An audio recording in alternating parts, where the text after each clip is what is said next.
Hey, Cornerstone. How you doing? Man, happy Father's Day to you. Woo! How many fathers do we have in the room? Would you stand up? If you're a father, stand up. Very cool. Very cool. No. Stay standing. I want to speak honor on you. Because here's the deal. There's an awful lot of other places you could be today. And as fathers, you chose to be here with your families in church. Honor to you for being men of God. That's very cool. Very cool. Thank you, man. Thank you on the deal. Hey, we got a great Sunday for you. We've got Cory Redding in the house. You're going to love this guy.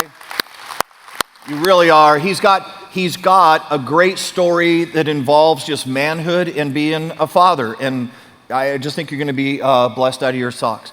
But before we get there, here's what I want to do. I want to say hi to our Scottsdale campus, to our Santan campus, man. Glad you guys are here. And fathers, you guys stand up. No, I'm teasing. You don't have to stand up again there. But just, man, glad you guys are part of this. Cory Redding's in the house. You're going to enjoy him. Some of you may or may not be familiar with Cory Redding. We put together a little bit of a highlight reel for you. Here it is. Cory Redding. I'm the person that I am because I had a foundation laid in me when I was a little kid, and that's having God first in my life. Screen pass is picked off. Cory Redding back the other way. What a play by Cory Redding. Rodgers sacked again, ball out. Picked up. Redding, live play, touchdown. Kareem Martin knocked it out, and Cory Redding takes it for the touchdown, a return of 36. Hey, do me a favor, give a Cornerstone welcome, Cory Redding.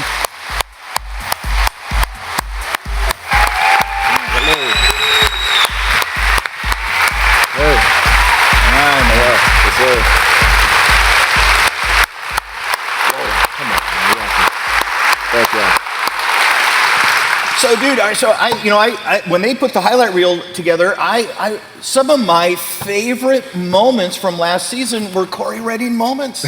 I mean, there were moments in games where we were all biting our nails and going, man, something's got to, and you were there in the middle of it turning. That was cool.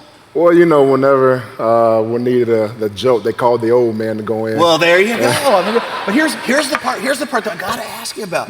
Because I'm watching that one clip, and it's the Detroit game. Yes. And you've got the ball, and you're running for the end zone. There's only one guy between you and the end zone, and he tackles you. Yeah. And he's a quarterback. He's a quarterback. That's like, the guys talked about me so bad after that game that the reason why I made it in the Green Bay games is because I did not want to get talked about again. Yeah. Well, that's the second part. So I'm watching the Green Bay highlight, okay? And true, that guy comes up to and you threw him to the ground like he was a rag doll. You get to the end zone, you're ready to celebrate, you leap in the air about an inch and a half. We joked about that. It was like, what are you doing? I was like, I don't know. I was just so happy to get to the end zone. So they said, we couldn't put a pizza box under your feet. I could jump that high.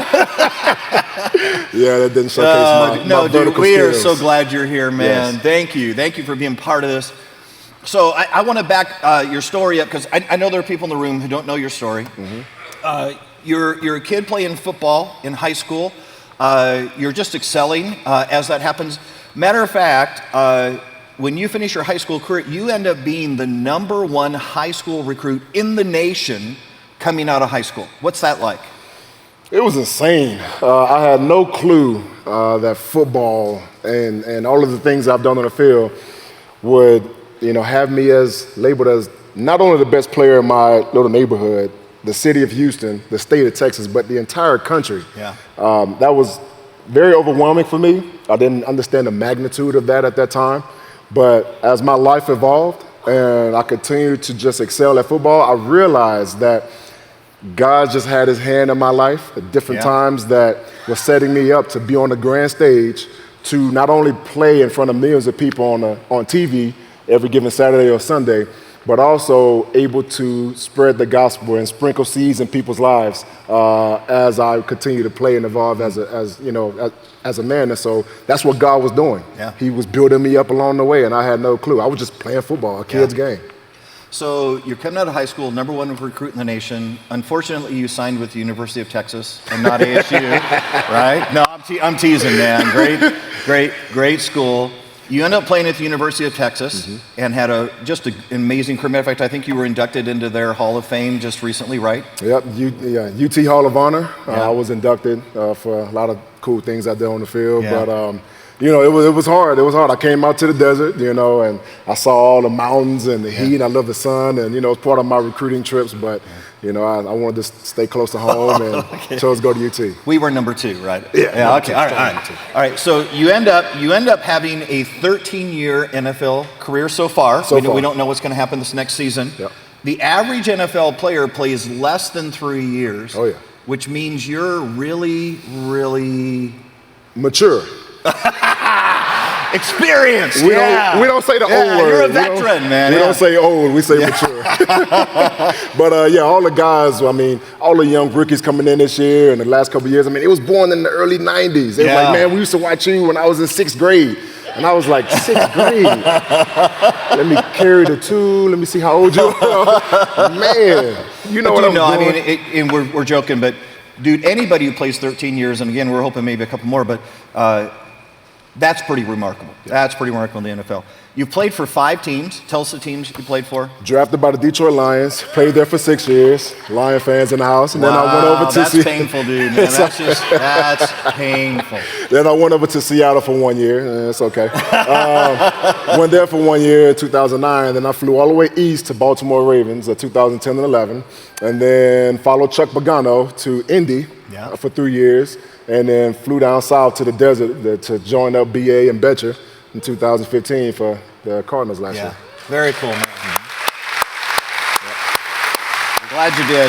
Hey, we were talking, and I had just asked you, said, hey, what's a moment? What's a moment on the field? What's a moment in your career that just kind of, you'd say, hey, that was one of my better moments, one of my cool moments that I'm going to remember, about my career. You talked about a time in Indy, a game when you were playing in Indy. Tell us about that one.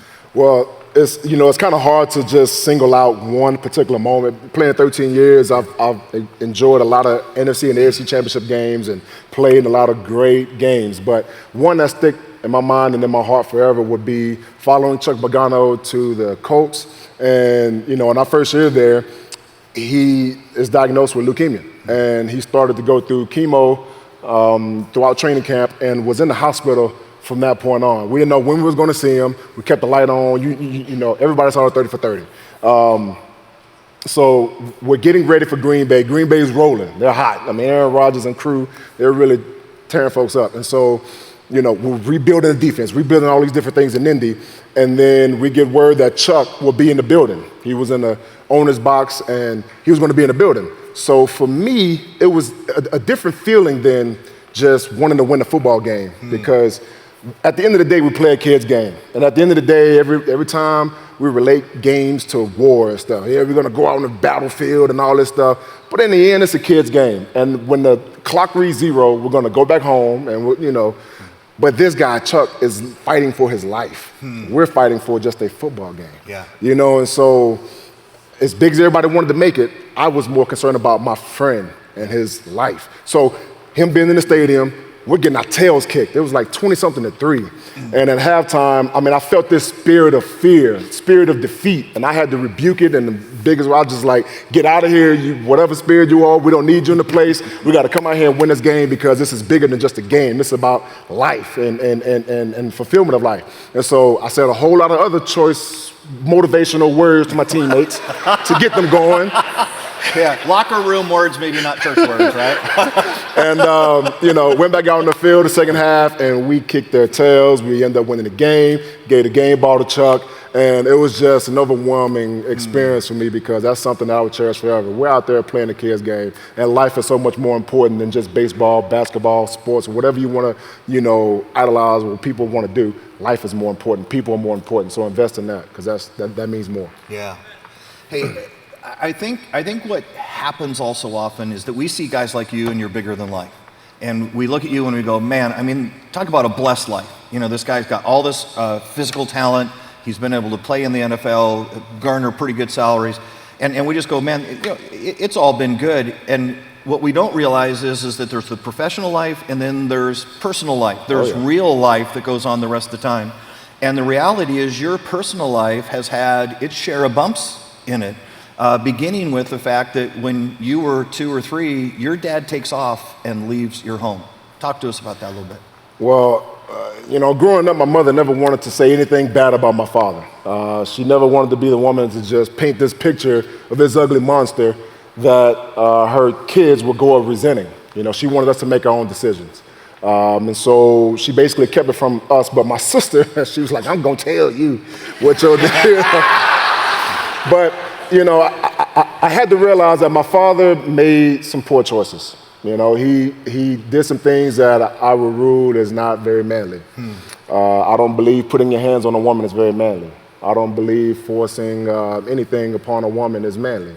You know, his absence in my life really played a huge part of my anger, my rage when I was younger. I never thought that I would have a life of what I'm at now because I thought that the only road for me is to end up like my father, and who knows, because the road I was going down was destruction. I was fighting all the time. I was always getting kicked out of school or getting suspended and carrying a little gun on me, hanging with these guys that was way older than I was, and wanting to be a part of the crowd, and doing drugs and drinking and doing different things when I was young. And then to have a father there to show me how to be a young man and to choose not to do these things. And so it was very, very rough. I didn't know how to handle it, didn't know how to adjust other than go with the way of the world and what these other men, what these other guys are showing me what to do. Now, I think it's interesting because in the midst of your struggles, you actually had some church background. Your mom took you to church, and you actually made a decision fairly young in life. Tell us a little bit about that. Well, I was born and raised in the church. I often say that the hospital I was born in was 9118 Hirsch Road. Founding pastor was Robert J. Anderson. Church services on Tuesday, Wednesday, Thursday, Friday night, Bible study, Saturday, dress rehearsal for Sunday. I was always in church. My mother was, she sung in the choir. She was a usher. She did a lot of things within the church, but I slept underneath the pews in the choir stand as a young kid, and until I was too big to sleep under the pew anymore, so I had to stand beside her and sing in the choir because that's what she made me do. But I was born and raised in the church, and I had the foundation in me, but yet I still wanted to be a part of the world. I was rebellious. I knew the word, but wanted to go and hang with my crew. When I was younger, God wasn't important to me. I thought I'd live forever. And yes, I have the word in me, but it was like on the back burner. I was wanted to, fly my own plane in life. I wanted to, be the pilot of my own plane, but and put God in the co-pilot seat, because as men, we got it all figured out. But when I realized I was flying that plane in my pilot seat, my plane was upside down. And every time I thought I was trying to go up in life, I was actually going down. And I realized that when that turn for me happened in college, to make the decision to switch seats, let the person who designed everything, who made me, who knows what's best for me, fly the plane the way it's supposed to be, and guide me along the way, made my life so much better. Here's why I think that's important, Cory, for some of us to hear, because I guarantee you we've got church kids in this room. We got kids who their mom and dad did the same. They brought them to church every single Sunday for all their lives, and they've just grown up being around church and Christ and all that, and somewhere they're going to have to figure out if their faith is really their faith or if it's their parents' faith.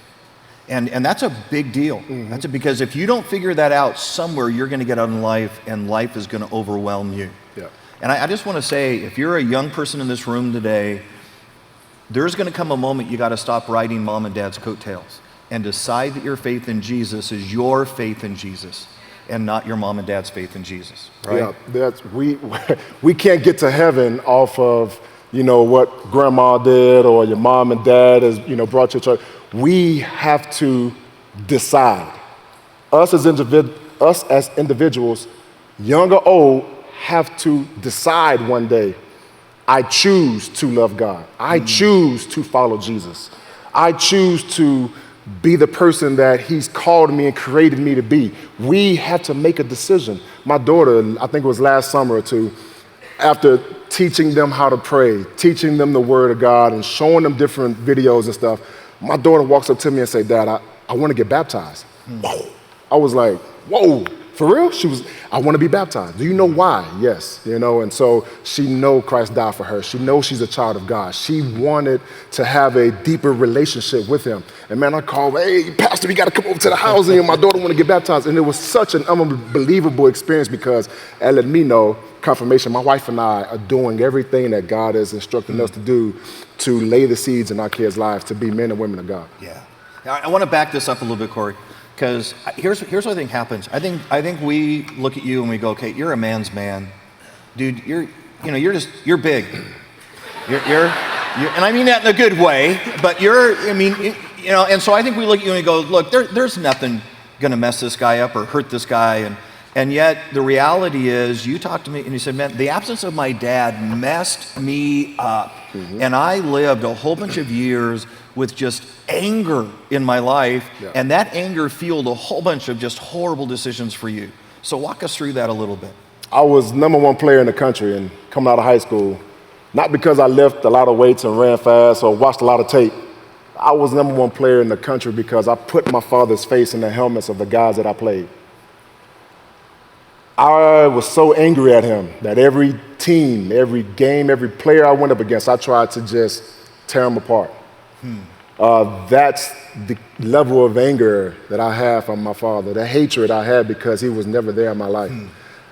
It was through time that God had to soften my heart. And I wondered, how can I live with this in me? Because I will lash out on people that I love and make wrong decisions because not what they did to me, but because what he wasn't there for, what I didn't have. And, I was, like I said, fighting all the time and just, being very reckless because I didn't have a way to channel that anger. I had 2 guardian angels in my life, Al Segura and Calvin Guillory, and they helped me channel that negative energy that no father in my life can be a positive, not a negative. And here's how. You can do all these things and have a great future in football and bless so many people and change a lot of lives and have a lot of fun. Or you can be a leader in the streets, gangs and all these different things and drugs or whatever you want to do. You're going to end up in jail forever or dead. So you choose. And like I said, we all have to decide someday. I decided to go the other way and channel my energy to being in a positive light and to help others that's like me channel their negative energy and turn it into a positive with the kids. You end up going through college. You're living a pretty wild, pretty reckless lifestyle through most of college. You get to the pros. You're still living out there, just doing what all the rest of the guys around you are doing. There comes a point you go, I'm tired. I'm done with. Walk us through that, Cory. Help us understand that. College is college. I mean, we all have fun. I'm big man on campus. We're drinking all hours of the night. We're partying. We're having a good time. And I get into the league, and I mean, you think things have changed, but they just stayed the same. I mean, the parties got wilder. The hours got later. Just making bad decisions. At the time, I'm married. I'm young. I'm dating my girlfriend in college, and we separate. She's about to go and teach, and I'm doing my football thing, and I'm dating these girls in Detroit, and I'm like not fulfilled. I'm like, I feel like they're just with me because of what I am. They're not with me because of who I am. I got to go back home, and I got to find this woman. So proposed to now my wife for 13 years, married with 3 kids, and flew home on a Thursday, got my tuxedo on Friday, said I do on Saturday, and back on the plane Sunday on my bye week with my wife. And 13 years later, it was great, but it wasn't always great. My first 3 years of my marriage was rough. It was rocky, to the point of almost separation. Why? Because I never had the instructions of how to be a father. I never had the instructions of how to be a husband. I never had the instructions of it's okay to put your macho-ness to the side and be that loving, that kindness, that warm, that person that she needs. Not always physical love, but that emotional love that I needed to share and to be with my wife. I didn't have that. I had to learn from other guys in their marriage and evaluate their marriage and put their marriage to the test to say, can I take advice from them and use it for myself so I can better my situation?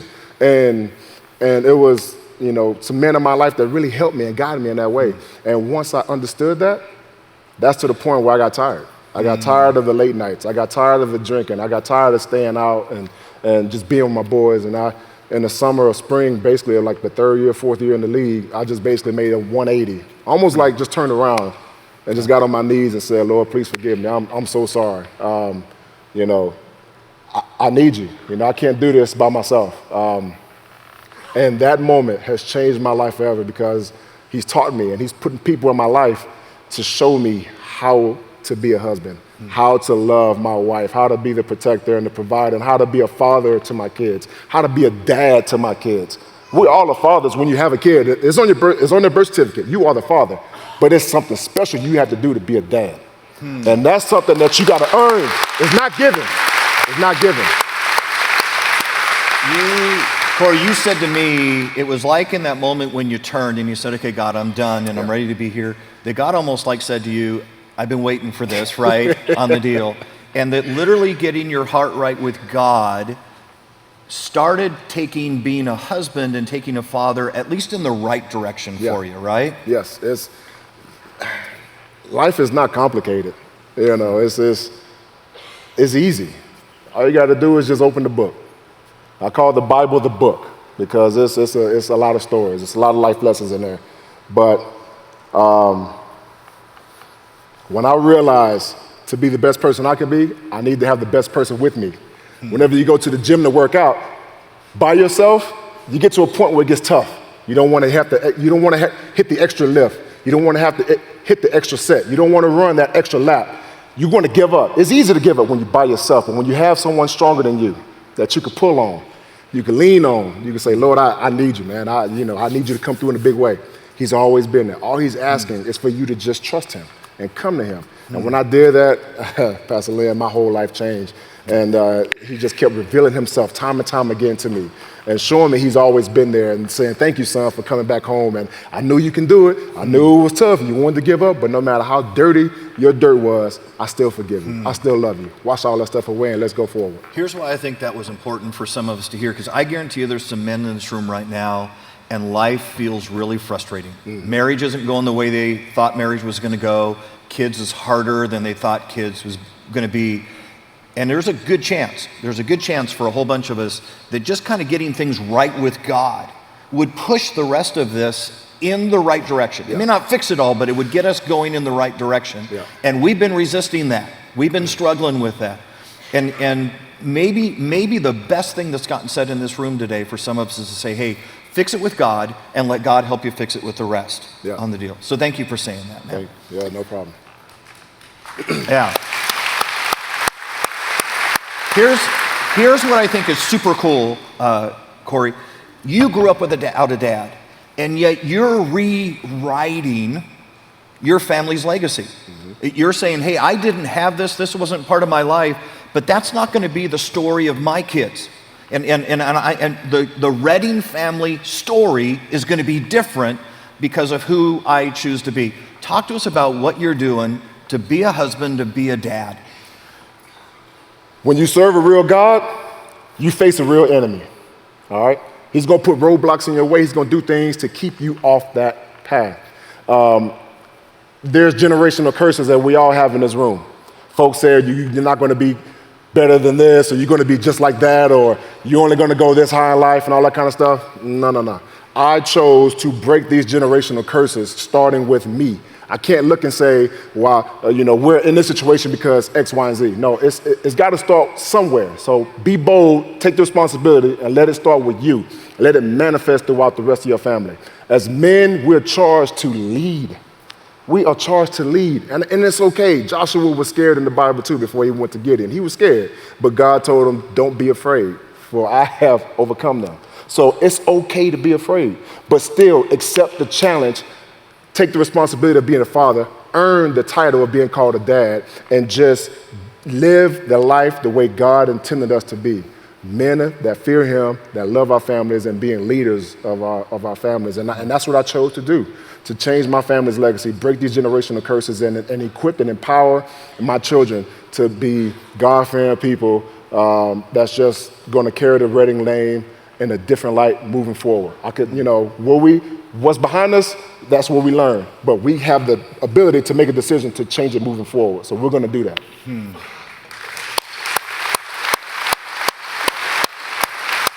Cory, you talked a little bit about the idea of just kind of doing life with your kids. Being at the game, hanging out, reading a story at nighttime. Yeah. Tell us about some of the simple stuff you do just to be a dad. I mean, I got my hands involved in a lot of stuff. I try to keep myself busy. My wife looks at me and is like, "What are you doing?" And I'm like, "Babe, it's all gonna work out." But at the end of the day, no matter how much you try to pursue being a CEO, no matter how much goals you try to accomplish in life, no matter if you want to climb Mount Everest, go skydiving, or just doing crazy things to live life in this extreme, the best things you can do in life is to be involved in your children's life, because it is a legacy you're building that's going to stand the test of time.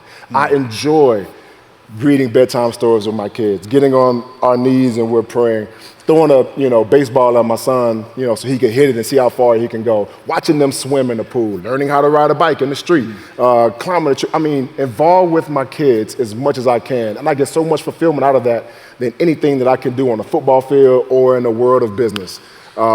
That's more important. That's going to outlast anything that you can ever possibly do, because your name on plaques will come and go. But the name on your back that your kids will carry on forever, that will never fade away. So you want to make sure that that's some strong foundation, some strong lessons in life that they're going to take to encourage their kids, and their kids. And the legacy you're building right now will impact generations from years to come. So that's more important. Cory, do me a favor. Give a word of encouragement to dads. Just one thing that you would say to every single dad in this room, just to say, go after this as a dad. Encourage us today. Everybody know the story of Noah, right? Everybody know the story of Noah, right? All right. We haven't gotten to that one yet. I want to know if y'all had some coffee this morning. All right. Noah was told by God to build a boat. And I want you to get 2 by 2 of every animal on earth. I'm going to flood the earth and I'm going to make it new, all right, and start all over. So Noah did exactly that. Take Noah's job, his responsibilities, and put it into your life, all right? Build your boat as big as you can build it, and start with your kids. Get your wife. Get your in-laws, whether you like them or not. Get them. Get your parents, your neighbors, the milkman around the corner. Get anyone you can. We're supposed to share the gospel. We're not supposed to keep it to ourselves. So if you have something that's going to empower people to get them to the kingdom of heaven, why not share it? Get everybody you can, put them on the boat, and take them to heaven with you. My deal is, when I get to heaven, I don't want to get there and not see my wife and kids. If that was to happen, I have failed as a father. Say that again. I don't want to live eternity. I don't want to live a short amount of time on earth and enjoy all these different things with my wife and my kids and my family, and get to heaven and not see them for eternity. It's your responsibility, man, to take the challenge, step up to the plate, build your ark, and take your family with you. Take your friends with you. Take everyone with you. Share the gospel with as many people as you can, because God has done too many great things in our lives for us not to share. Every day above ground is a great day, all right? You need to share that love and to share everything that God has done for you. Win their hearts over for Christ, and get them on the boat and take them to heaven with you so we can all party and celebrate. Thank you, Cory. Thank you, man. Yes, sir. Thank you. Yes, sir.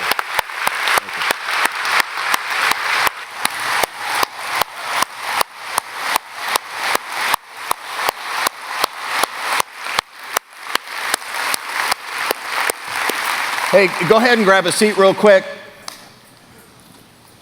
Men, I want to say to you, here's the deal. I think so often women intuitively understand the power of family and relationship. And I think men sometimes we're a little late to the game.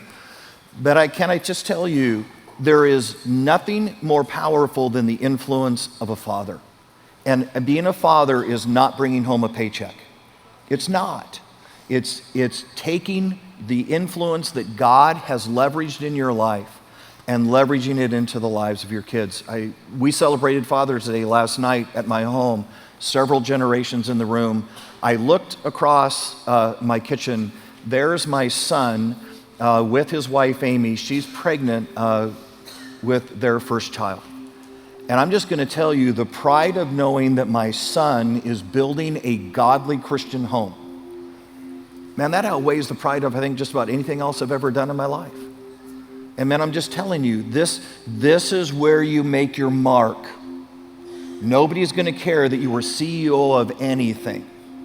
They're going to care about how great a dad you were, how great a husband you were. And I'm just saying, men, do this well. If you do nothing else in your life well, do this well. Here's what I want to do. I'm going to ask every guy in the room to stand up, whether you're a father or not, because if you're not a father, you're probably going to be. Some of us may never be. Some of us, one of the greatest influences in my life was my uncle. Didn't have kids when he was influencing me. So I'm just going to ask every man in the room to stand up, and I just want to pray over you right now. I'm going to pray that we would be the men that God has called us to be. Let's do this. Hey, dearest Heavenly Father, I pray over these men. And God, I'm just going to ask that we would leave this room today refocused and reprioritized. That we would steel ourselves to say, look, it's not about the next promotion. It's not about closing the next deal. It's about being a great husband and a great dad. That's where I'm going to leave my mark. That's where I'm going to live my life with no regret. And God, I'm just praying for every man in this room that they would be men of legacy, that they would be men whose lives run so deep within their families, so deeply within their neighborhoods. Maybe they'll end up being a father to a neighbor kid. But that God, that they would be so influential in their maleness that God, lives couldn't help but be changed. And God, may it be said of Cornerstone, if you want to see a real man, a godly man, go check out Cornerstone. And this I pray in your precious name, amen.